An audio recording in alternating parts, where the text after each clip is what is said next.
Seven সিস্টারে। হ্যাঁ, seven সিস্টারে S-400 না, আরও অনেক কিছু হয়েছে যেটা আমি এক্ষুনি আপনাদের বলবো। যেমন দেখেন এই সেভেন সিস্টার কোনগুলো।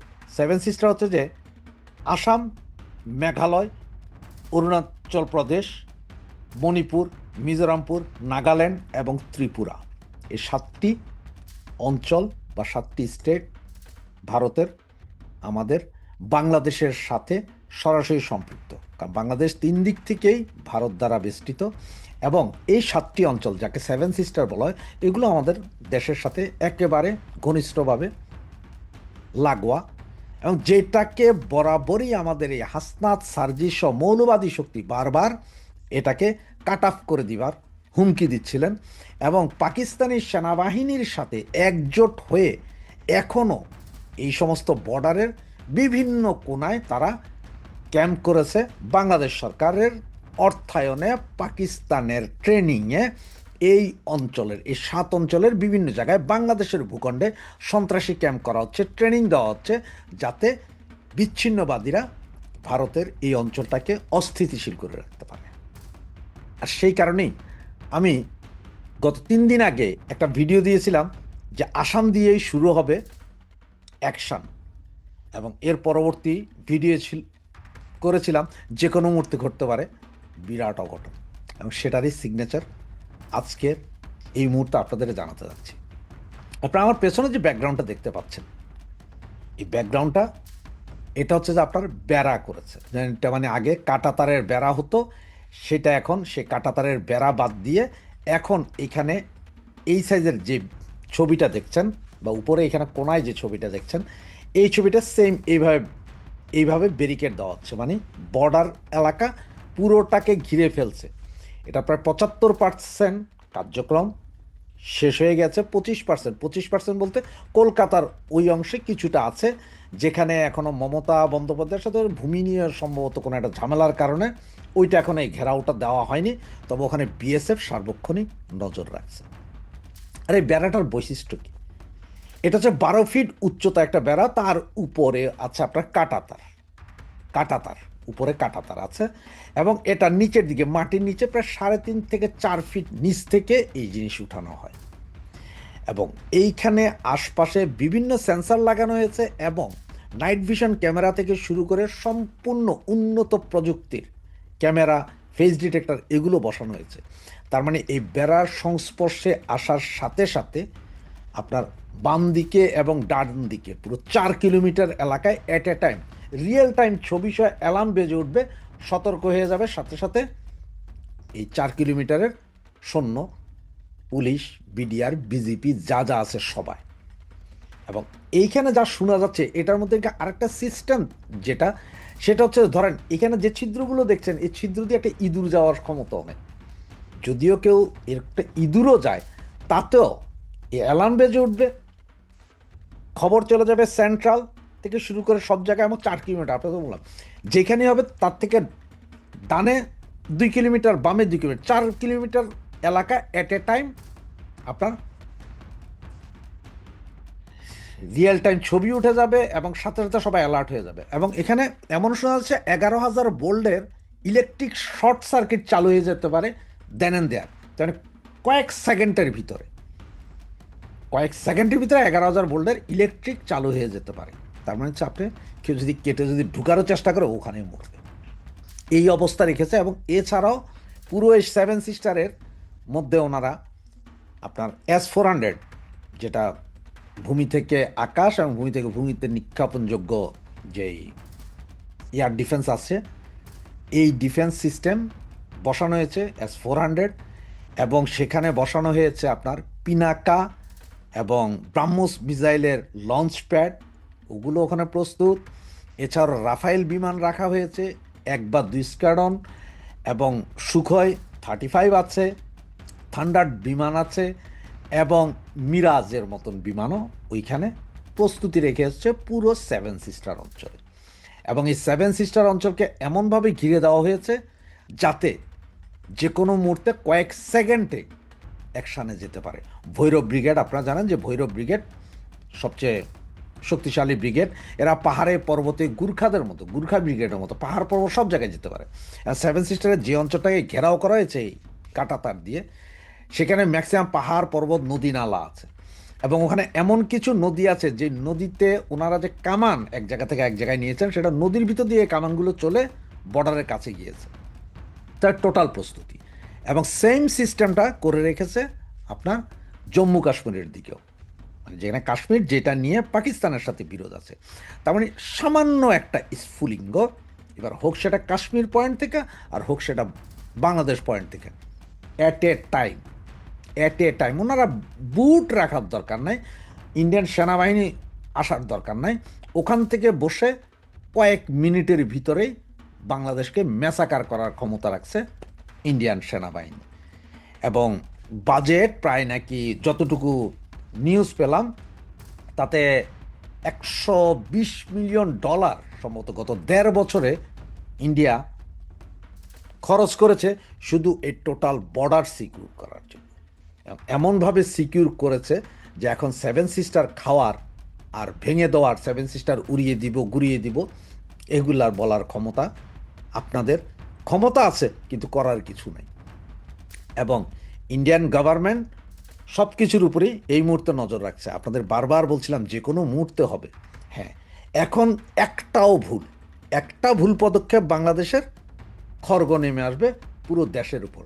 সেভেন সিস্টার আর বাঙালি, তোমরা সেভেন সিস্টার আর ভাঙতে হবে না। ওই সেভেন সিস্টারের জায়গায় ওরা হয়তো আমাদের 2 সিস্টার, 2 চিকেন নেক নিয়ে ওইটাকে অ্যাড করে 9 সিস্টার করে ফেলবে। এরপর আমরা হয়ে যাবো ব্লকড। এবং বঙ্গোপসাগরের ভেতরে ইন্ডিয়ান নৌবাহিনী একটা ঘাঁটি করেছে, জাহাজ, যুদ্ধ জাহাজগুলো সব ওইদিকে নিয়ে গেছে বঙ্গোপসাগরের ভেতরে। তার মানে যে কোনো মুহূর্তে, যে কোনো সময়, যে কোনো অবস্থায় তারা, ইন্ডিয়ান সেনাবাহিনী প্রস্তুত, এবং তারা আক্রমণের জন্য ফুল ফ্রেজে রেডি। তার কারণ হচ্ছে যে এখানে বেশিক্ষণ লাগবে না, কয়েক সেকেন্ডের ভিতরে, এবং অর্ডার নাকি দেওয়া আছে আগে গুলি পরে কথা। তার মানে আগে গুলি করে দিবে, পরে কথা। এখন বাঙালি, হাসনাত, সার্জিস আর গান্ডু ইউনুস, তোমাদেরকে বলবো যাও এবার সেভেন সিস্টার ভাঙো। আর এখানে আজকের এই অবস্থাটার কারণ কি জানেন? আমাদের সাবেক কিছু সেনা কর্মকর্তা, প্রায় 25 জনের নাম আছে, সাবেক কিছু সেনা কর্মকর্তা, বর্তমান 6 জন সেনা কর্মকর্তা মিলে বাংলাদেশের বিভিন্ন অঞ্চলে এরা ট্রেনিং ক্যাম্প খুলেছে, এবং যেখানে ট্রেনিং দিচ্ছে আপনার পাকিস্তানের সামরিক বাহিনীর লোকজন, সমস্ত অস্ত্র শস্ত্র সব দিয়ে ট্রেনিং দেওয়াচ্ছে, যেটা দিয়ে ইন্ডিয়াতে আক্রমণ করানোর জন্য। চোরাগুপ্ত আক্রমণ, সরাসরি না। 2 দিন আগে, মনে হয় গতকাল না গত পরশু, জানি নর্থ বেঙ্গলের ওই সাইডে আরেকটা জায়গায় দেখছেন বোমা বিস্ফোরণগুলো, বাড়ি উড়ে গেছে, এর আগে ঢাকায় হয়েছে। এরকম বোমা প্রচুর বানানো হচ্ছে, এবং এগুলো বোমা না, এগুলো সব ডিটোনেটর যুক্ত, মানে যেটা সুইসাইড ভেস্টে পড়তে পারে, বা আপনার অটো আছে, এটা দিয়ে চাপ দিলেই বোমাগুলো, টাইমার যুক্ত বোমা, টাইমার এইভাবে করে বোমা করতে পারে, বোমা বিস্ফোরণ করতে। সমস্ত অস্ত্র বোমা বানানোর প্রশিক্ষণ দিচ্ছে পাকিস্তানের জঙ্গি গোষ্ঠী, পাকিস্তান সেনাবাহিনী। সহযোগিতা করছে বাংলাদেশের সামরিক বাহিনীর 25 জন সাবেক সেনা কর্মকর্তা এবং 10 জন কারেন্ট সেনা কর্মকর্তা, যারা এই কাজে লিপ্ত, এবং এটার পুরো অর্থায়ন করছে বর্তমান ইউনিসীয় সরকার এবং পাকিস্তান সরকার। বাংলাদেশের রাজনীতিতে এই মুহূর্তে একটি আলোচনা বেশ চলছে, তা হলো সত্যি কি শেখ হাসিনা চাইছেন ভারত বাংলাদেশে, অর্থাৎ বাংলাদেশের অভ্যন্তরীণ বিষয়ে হস্তক্ষেপ করুক? ভারতীয় এক গণমাধ্যমে তার এক সাক্ষাৎকারের পর এই আলোচনার পালে হাওয়া লেগেছে। বৃহৎ সাক্ষাৎকারটির এক জায়গায় তিনি বলেছেন, I urge India to stand firmly for democratic principles, minority rights, regional peace, and free, fair, and inclusive elections in Bangladesh. Bangla করলে অর্থ দাঁড়ায় অনেকটা এরকম, আমি মানে শেখ হাসিনা ভারতকে বাংলাদেশে গণতান্ত্রিক নীতি, সংখ্যালঘু অধিকার, আঞ্চলিক শান্তি এবং অবাধ, সুষ্ঠু ও অন্তর্ভুক্তিমূলক নির্বাচনের পক্ষে দৃঢ়ভাবে দাঁড়ানোর আহ্বান জানাচ্ছি। এই আহ্বান শেখ হাসিনা জানিয়েছেন। এটুকু শোনার পরই রাষ্ট্রের কাছে কি চাইছেন? বাংলাদেশের অভ্যন্তরীণ রাজনীতিতে হস্তক্ষেপ চাইছেন, নাকি শুধু গণতান্ত্রিক নৈতিক অবস্থান আহ্বান করছেন, কামনা করছেন? খেয়াল করলে দেখবেন সাক্ষাৎকারের কোথাও তিনি ইন্টারভেনশন শব্দটি ব্যবহার করেননি, মানে হস্তক্ষেপ এটি ব্যবহার করেননি। বলেছেন stand for democracy, minority rights, inclusive elections. তারপরও যারা এই বক্তব্যের সমালোচনা করছেন তারা বলছেন বাংলাদেশ যেহেতু একটি সার্বভৌম রাষ্ট্র এবং নির্বাচন বাংলাদেশের অভ্যন্তরীণ বিষয়, এই জন্য প্রতিবেশী রাষ্ট্রকে মানে ভারতকে প্রকাশ্যে আহ্বান জানাতে হবে কেন? তাই এটি বিদেশি শক্তিকে দেশের বিষয়ে অভ্যন্তরীণ বিষয়ে হস্তক্ষেপ করার আহ্বানের সামিল। এছাড়াও শেখ হাসিনা বলেছেন রিজিওনাল পিস, এই কথাকে তিনি এই সাক্ষাৎকারে গুরুত্ব দিয়ে বলেছেন নেইবার্স আর অ্যালার্মড, অর্থাৎ আঞ্চলিক নিরাপত্তা এবং প্রতিবেশীদের জন্য ঝুঁকিহীন স্থিতিশীলতার প্রশ্ন এখানে আছে। তিনি বাংলাদেশের গণতন্ত্র, সংখ্যালঘু অধিকার এবং নির্বাচনের স্বচ্ছতার পক্ষে যে স্পষ্টভাবে ভারতের দৃঢ় অবস্থান চাইছেন এটা তো স্পষ্ট হলো। নৈতিক ও কূটনৈতিক অবস্থান বিবেচনায় যদি মূল্যায়ন করেন তাহলে দেখা যাবে তিনি আহ্বান জানাচ্ছেন ভারত যেন বাংলাদেশের গণতান্ত্রিক নীতির পক্ষে দৃঢ় থাকে। এখন এটিকে আপনি হস্তক্ষেপ বলবেন না নৈতিক ও কূটনৈতিক সমর্থনের অনুরোধ বলবেন? বাংলাদেশে সংখ্যালঘুদের নিরাপত্তা এবং নির্বাচন স্বচ্ছতার পক্ষে ভারতের দৃঢ় অবস্থান কামনাকে কি বলবেন আপনি? বাংলাদেশের অভ্যন্তরীণ প্রক্রিয়ায় সরাসরি হস্তক্ষেপের আহ্বান? জানি না। বাংলাদেশে অস্থিরতা হলে তা শুধু দেশের নয়, প্রতিবেশী দেশগুলোকেও প্রভাবিত করবে। এই আহ্বানকে কেউ হস্তক্ষেপের আহ্বান বলতে পারেন? আপনি কি বলবেন? এটি আপনার বিষয়। আসলেই এটা কি নৈতিক ও কূটনৈতিক অবস্থানের আহ্বান নাকি হস্তক্ষেপের দাবি?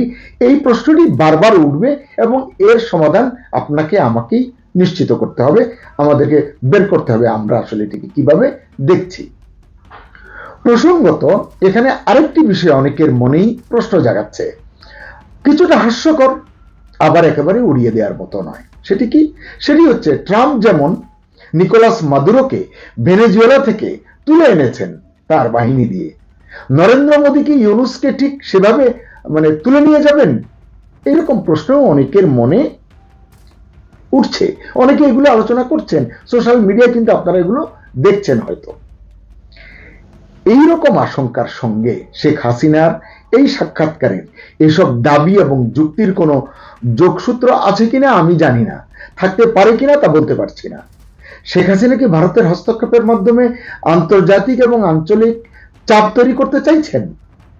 সাক্ষাৎকারটি বিস্তারিত যদি পড়েন আপনারাও আসলে এ থেকে সিদ্ধান্তে পৌঁছতে পারবেন। আমার ধারণা আমাকে যদি জিজ্ঞাসা করেন বাস্তবে এমন কোনো সম্ভাবনা আমি দেখছি না, কিন্তু এ ধরনের কল্পনা অনেকের মনেই থাকতে পারে, অনেকের মনেই এটি আছে বলে মনে হয়, নয়তো সোশ্যাল মিডিয়ায় এত আওয়াজ কেন? সাক্ষাৎকারে শেখ হাসিনা সরাসরি অভিযোগ তুলেছেন ইউনূস সরকার নিজেদের ব্যর্থতা ঢাকতেই সরকারের ব্যর্থতা ঢাকতেই পরিকল্পিতভাবে ভারত বিরোধী মনোভাব উস্কে দিচ্ছে দেশের ভেতরে। আপনার কি মনে হয় ভারত বিরোধিতা কি সত্যি জনগণের স্বতঃস্ফূর্ত ক্ষোভ? 18 কোটি বা 20 কোটি যাই বলুন জনসংখ্যা, তার কতটা আসলে ভারত বিরোধিতার যে মনোভাব এটি ধারণ করেন, নাকি এর পেছনে সত্যিই আছে কোনো রাষ্ট্রীয় প্রশ্রয় বা রাষ্ট্রীয় কোনো ইন্ধন? এটিও ভাবা দরকার। শেখ হাসিনা বলেছেন তিনি ভারত বিরোধিতাকে বিচ্ছিন্ন ঘটনা হিসেবে দেখছেন না, দেখছেন অন্তর্বর্তী সরকারের রাজনৈতিক কৌশল হিসেবে। তার দাবি আইন শৃঙ্খলা পরিস্থিতির অবনতি, সংখ্যালঘুদের উপর হামলা, নির্বাচন নিয়ে অনিশ্চয়তার চাপের মুখে সরকার দায়েরাতে বাহ্যিক শত্রু তৈরি করছে এবং এ কারণেই তারা ভারত বিরোধিতার জিগির তুলছে, এটিকে সামনে নিয়ে আসছে। এটি শেখ হাসিনার বিশ্লেষণ বা তার অভিযোগ। শেখ হাসিনা বলছেন বাংলাদেশ ভারত সম্পর্ক স্থিতিশীল থাকলে দেশের সংকটগুলো সামনে চলে আসে, ওই জায়গায় যদি নীরবতা থাকে, শান্তি থাকে, তাহলে দেশের সংকটগুলো সামনে উদ্ভাসিত হয়, সামনে আসে। সেই সংকট আড়াল করতেই ভারত বিরোধী আবেগ ব্যবহার করছে ইউনূস সরকার। ভারতীয় কূটনৈতিক মিশনের সামনে সহিংস বিক্ষোভ, যেটি আমরা দেখলাম কিছুদিন আগে, অভিযুক্তদের বিরুদ্ধে কার্যকর ব্যবস্থা না নেওয়ায়, মানে যারা এই মিছিল করেছে, এই হামলা করতে চেয়েছে, তাদের বিরুদ্ধে ব্যবস্থা না নেওয়ায় শেখ হাসিনা রাষ্ট্রীয় নীরবতার বিষয়টি উত্থাপন করেছেন। এরই দেশের ভেতর থেকেও অনেকে এই অভিযোগ তুলেছেন। শেখ হাসিনার অভিযোগ, এগুলো কোনো স্বতঃস্ফূর্ত আন্দোলন নয়, বরং সংগঠিত শক্তির কাজ, যাদের সঙ্গে উগ্রবাদী ও রাজনৈতিক স্বার্থ জড়িত। শেখ হাসিনা বলেছেন, বাংলাদেশের অভ্যন্তরীণ অস্থিরতা ভারত বাংলাদেশ সম্পর্ককে প্রভাবিত করছে। এটি সবসময় করেছে, করবে, খুব স্বাভাবিক ব্যাপার। তার মতে সরকার দেশের ভেতরে আইন শৃঙ্খলা নিয়ন্ত্রণে ব্যর্থ, প্রতিবেশী রাষ্ট্রের সঙ্গে স্থিতিশীল সম্পর্ক রক্ষায়ও সরকার ব্যর্থ। এ কারণেই তিনি বাংলাদেশে অন্তর্ভুক্তিমূলক, বিশ্বাসযোগ্য নির্বাচন, গণতন্ত্র ও স্থিতিশীলতার প্রশ্নে এবং সংখ্যালঘু সুরক্ষার পক্ষে নৈতিক অবস্থান নেওয়ার জন্য ভারতের প্রতি আহ্বান জানিয়েছেন। তিনি বলেছেন, আওয়ামী লীগকে নির্বাচন থেকে বাদ দিয়ে সরকার যে বৈধতার সংকটে পড়েছে, সেই সংকট সামলাতেই দেশের ভেতরে বিভাজন তৈরি করছে এই সরকার। এরই একটি বড় হাতিয়ার হচ্ছে এই ভারত বিরোধিতা। আচ্ছা, ভারত বিরোধিতা কি সত্যিই দেশের জনমনের প্রতিফলন? ওই যে বললাম 18 কোটি 20 কোটির ভিতরে কতজনের? নাকি রাজনৈতিক ব্যর্থতা ঢাকার কৌশল মাত্র? বিশ্লেষকরা বলছেন, শেখ হাসিনার আহ্বান কেবল আন্তর্জাতিক সম্পর্কের বিষয় নয়, এটি বাংলাদেশের অভ্যন্তরীণ রাজনীতির জন্য এক গুরুত্বপূর্ণ সংকেত। তারা বলছেন, বাংলাদেশের রাজনীতি এখন শুধু অভ্যন্তরীণ বিষয় নয়, বরং প্রতিবেশী ভারতের প্রতিক্রিয়া এবং আঞ্চলিক ব্যালেন্সের উপরও নির্ভর করছে। আসলে অনেকেই যখন আশঙ্কা করছেন যে কোনো মুহূর্তে ভারত বাংলাদেশের উপর ঝাঁপিয়ে পড়তে পারে, কারণ আপনারা জানেন সীমান্তে ভারতের প্রস্তুতি, এবং মানে এটি নিয়ে বেশ একটা সাজ রব কিন্তু আছে। আর এছাড়া ইউনূস সাহেবও বিভিন্ন সময়ে একটা কল্পিত যুদ্ধাবস্থার কথা বলেছেন, অনেক দিন হলো সেটি তিনি বলছেন এবং সেই ধরনের কাজ করছেন। আবার ভারতীয় গণমাধ্যমে এবং দুই দেশের সোশ্যাল মিডিয়ায় যতই যুদ্ধের দামামা বাজুক না কেন, কারণ এরকম একটি লক্ষণ কিন্তু আছে, যুক্তরাষ্ট্র যতই চাক না কেন যুদ্ধ লাগুক এবং ট্রাম্প ছাই দিয়ে ভারতকে ধরবেন, এরকম একটি আশা বা দুরাশার কথাও কিন্তু অনেকে বলেন। আসলে এরকম পরিস্থিতি হচ্ছে না ভারতের নীরব এবং কৌশলী কূটনীতির জন্যই। ভারত এই জায়গায় মানে ধ্যানমগ্ন কূটনীতি যাকে বলে সেটি অবলম্বন করছে বলে অনেক বিশ্লেষক মনে করেন। রাজনৈতিক বিশ্লেষকরা বলছেন, ভারত শেখ হাসিনাকে আশ্রয় দিয়েছে, সম্মানের সঙ্গে রেখেছে এবং আরো হয়তো রাখবে, কিন্তু শেখ হাসিনার জন্য এই মুহূর্তে ভারত কোনো বৈশ্বিক ঝামেলায় জড়াবে না। তারা তাদের হিসাব মতোই, মানে ভারতের হিসাব মতোই শেখ হাসিনার পাশে থাকবে। দর্শক, আজকে এর বেশি আর খোলাসা করতে চাই না, শেষ করার আগে দুটি ছোট প্রশ্ন।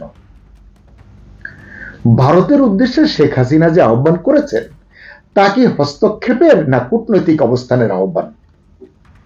2, সরকারের যে ভারত বিরোধিতার কথা বলছেন শেখ হাসিনা, তা কি স্বতঃস্ফূর্ত নাকি পরিকল্পিত?